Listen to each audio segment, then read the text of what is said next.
Cost system. Cost అనే వర్డే మనది కాదు, వర్ణ సిస్టమ్ మనది.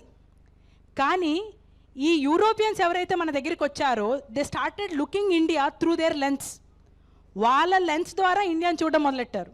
వాళ్ళకి ఎస్టేట్ సిస్టమ్ ఉనింది.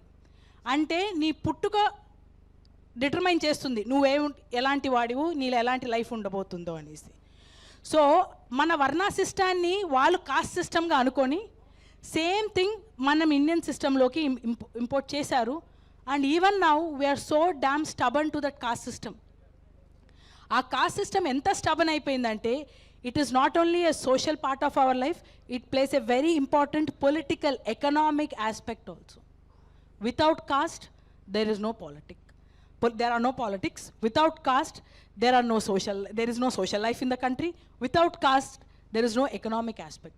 ఇది మనది దగ్గర ఉందని వాళ్ళు చెబితే మనం గుడ్డిగా నమ్మేసాం. అలాంటిదే ఈక్వాలిటీ, ఫెమినిజం కూడా.